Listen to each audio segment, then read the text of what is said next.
Hi friends, welcome to Renuka Telugu వంటలు.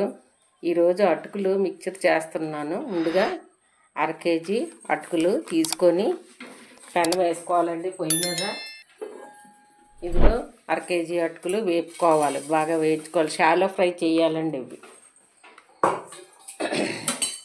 Shallow fry చేసుకోవాలి బాగా.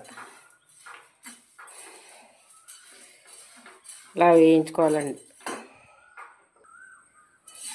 క్రిస్పీగా వచ్చిన వరకు వేయించుకోవాలండి. ఇవి ఇలాగా మరీ స్పీడ్గా పెట్టకండి, మాడిపోద్ది. మీడియం ఫ్లేమ్లో పెట్టుకోండి. ఇలా వేయించండి ఒక 5 నిమిషాలు. ఇవి చూడండి కొంచెం కలర్ మారాయి కదా, ఇంకొంచెం వేయించాలండి.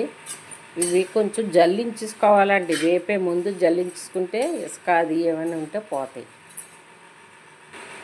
ఇదిగోండి ఇలాగ తిరిగితే ఇలాగ అయిపోవాలి గుండలాగా. అంత క్రిస్పీగా ఉండాలి. ఇంకా చల్లారితే ఇంకా బాగా అవుతాయండి. ఇప్పుడు ఇవి ఒక ప్లేట్లో వేసుకోవాలి. ఇప్పుడు ఇందులో వేసుకున్నామంటే జల్లుల్లో ఎలా జల్లించేసుకుంటే ఏమైనా ఉంటే పోతుందండి. శుభ్రంగా నీట్గా తయారైపోతాయి. ఈ క్రిస్పీగా అయిపోతాయి. ఇప్పుడు ఇవి చల్లారబెట్టుకోవాలి.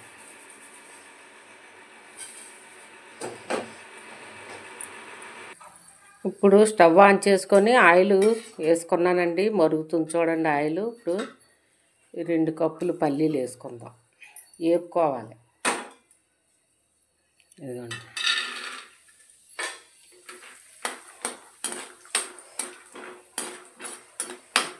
ఇప్పుడు మనం అటుకులు వేయించుకున్నాం కదండి, ఒక బేషన్లో తీసుకున్నాం.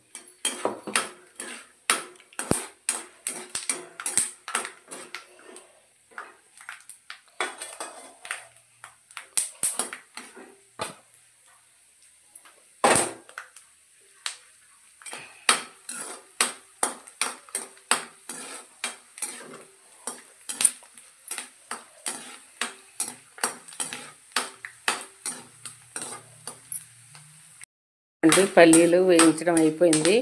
ఇప్పుడు ఒక దాంట్లో తీసుకోవాలి.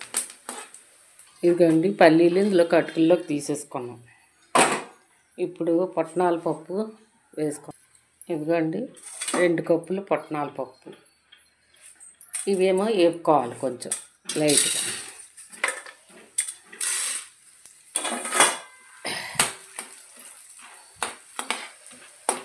కొంచెం వేయించుకొని తీసేసుకోవాలి.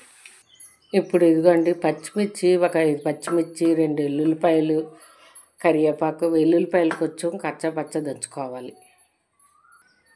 ఇప్పుడు నూనె మరుగుతుంది కదండి, కొంచెం జీలకర్ర వేసుకుందామండి. ఆవాలు కొంచెం, జీలకర్ర కొంచెం.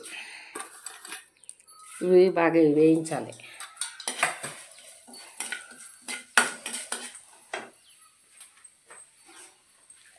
వేయించిన తర్వాత ఇదిగోండి పచ్చిమిర్చి, కరివేపాకు వేసుకోవాలి. ఇప్పుడేమో జీలకర్ర పొడి, ధనియాల పొడి పోపులో వేసేసుకుందాం.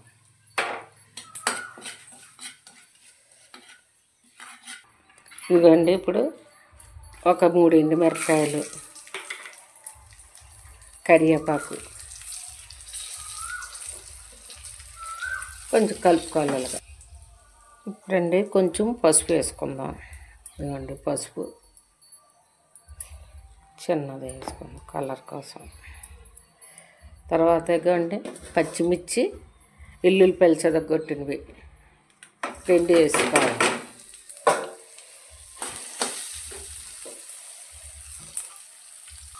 ఇవి బాగా వేయించాలండి, బాగా స్మెల్ వచ్చిన వరకు.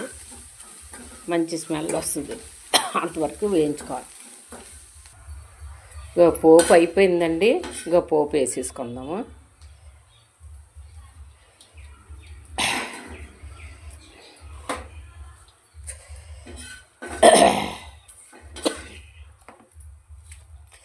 పోపు వేసుకున్నాము. ఇప్పుడు కలిపేసుకోవాలండి.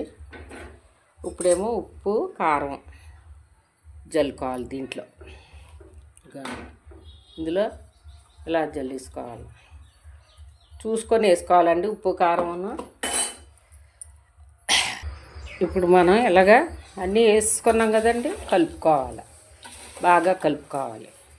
కలుపుకొని చల్లారిన తర్వాత మిక్చర్లోనండి కారపూస కలిపాను చూడండి.